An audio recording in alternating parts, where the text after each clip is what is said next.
Hey guys, I'm Zach the Movie Fan, and today we are finally going to talk about 28 Days Later. 28 Days Later was directed by Danny Boyle and written by Alex Garland. It tells the story of a bike courier who got into an accident and wakes up 28 days later after a virus had been released out of a lab and turned people into these running monsters.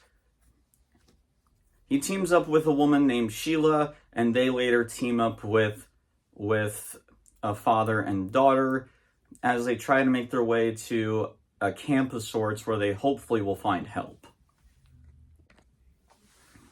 I actually first saw this film years ago. I believe when I can't remember if I was a preteen or I just became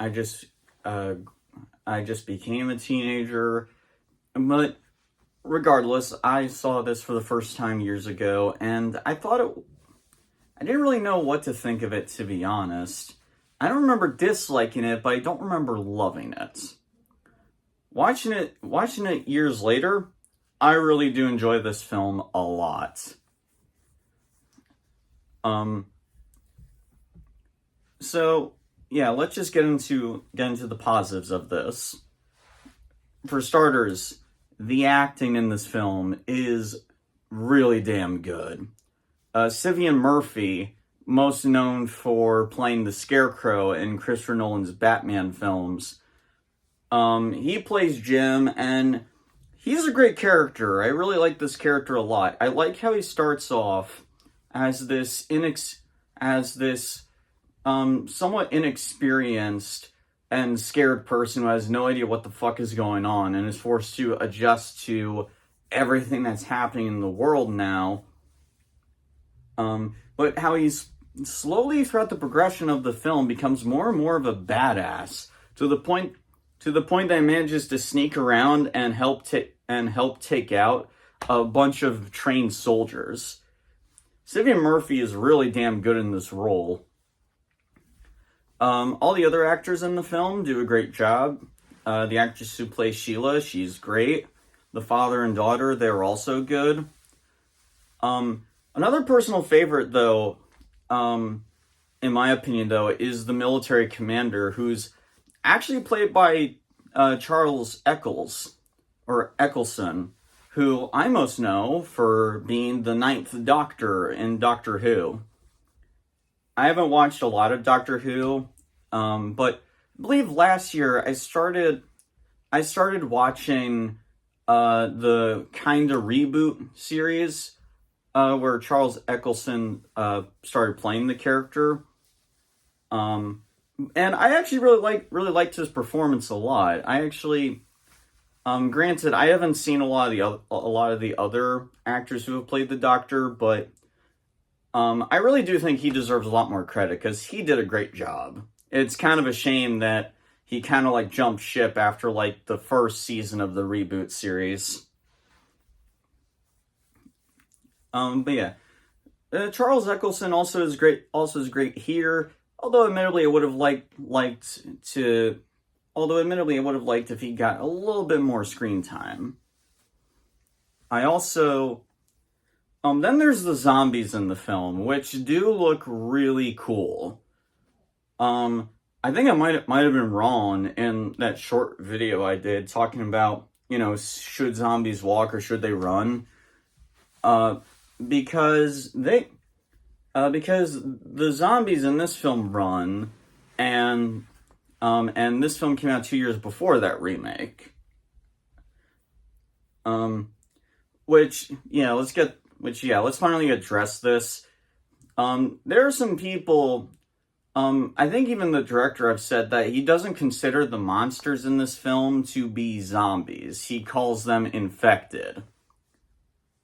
Which, okay, I guess I can get where he's coming from, but the infected, they're attracted to loud noise. They attack any living person they find, and they can infect them.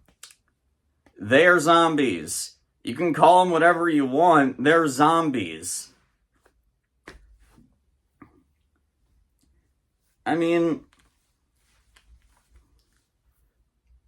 I'm just saying. Regardless, I actually did think the zombies. Well, I didn't find them necessarily scary. They did add a lot of suspense and tension to moments due to how fast these damn things go. Not to mention how not to mention how fast it takes for someone to get infected, which is legitimately unsettling. Even although admittedly, maybe it's just me, but I usually prefer it when a zombie film or show doesn't actually explain how the zombification started. This movie does. They show that it started in a lab. That's where it came from. I always find it more interesting when zombie films or stories keep it ambiguous, but that's just me. Even then, the backstory for how the virus got started isn't bad. I actually wonder if the film actually takes a jab at eco-terrorism, because the people that broke in there, if they had not released those chimps, the world would have been fine. They probably shouldn't have done that either when the doctor specifically told them, don't open it, you fucking idiots. With nice job, jackasses, you just doomed the whole human race. Yeah. Now let's move on to negatives. Is there anything I disliked about this movie? Only one thing, and it's really more of a nitpick. The opening of this film, as well as its climax and ending, are the highlights of this movie. Throughout those parts of the film, I was very, very much entertained and was enjoying the film. The middle half is where it starts to get a little bit boring. It's not unwatchable or even bad, I think it's just that I've seen some of the stuff they do in the middle half in a bunch of other zombie stories. Like them looting a shopping mall for supplies, which honestly gave me flashbacks to Zombieland. Yes, I know Zombieland came out years after this, but still, it was kind of like, it felt very been there, done that. And I don't know, I just didn't really feel like the journey they took to get to this camp to really be that interesting. I actually kind of thought, wouldn't it be more interesting if the journey it took them to get that far really did go on a lot longer, like a kind of Journey to the West or The Last of Us kind of situation where you feel how long and how many blood, sweat, and tears went into getting that far.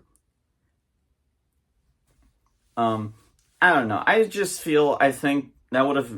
think maybe stretching it out and showing more about how the world is affected by what's going on. I don't know. I think it would have been a little bit more interesting. But that's really all I got for negatives. Everything else in the film I thoroughly enjoyed. So yeah, overall, I enjoyed the film. It's got some good acting. It's very well shot. The zombies look cool.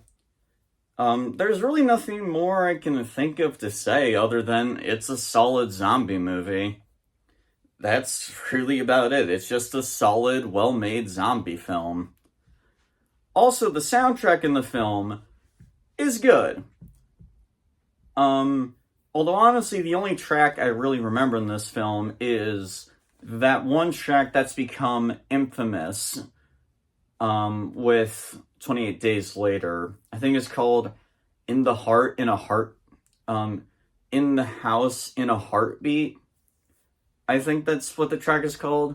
And it's a phenomenal track. It perfectly describes the world of 28 Days Later very simply. It starts off slow and kind of quiet sounding, only to get louder and progressively more intense, especially with the electric guitar. It somehow perfectly captures captures the feel that the film gives off of this virus starting off slow but growing much bigger and worse. I quite enjoyed the film. I'm going to give 28 Days Later a B+. I did enjoy Night of the Living Dead a lot more, but this is still a pretty solid zombie flick. Yeah. So, 28 Days Later, have you guys seen it? What do you guys think of it? Let me know down in the comments below. And also let me know if you want me to take a look at any of the sequels, whether it be 28 Weeks Later or 28 Years Later. I will probably get around to those in the future, maybe next year. Who knows? But yeah. If you like what you see here, click the like button, and if you want to, and subscribe and hit the notification bell so you never miss a video. That's all I got, guys. And don't worry, tomorrow I'm going to be watching Return of the Living Dead tonight, so hopefully I'll get a video out for it tomorrow. Yeah, thank you all for watching. I'll see you next time.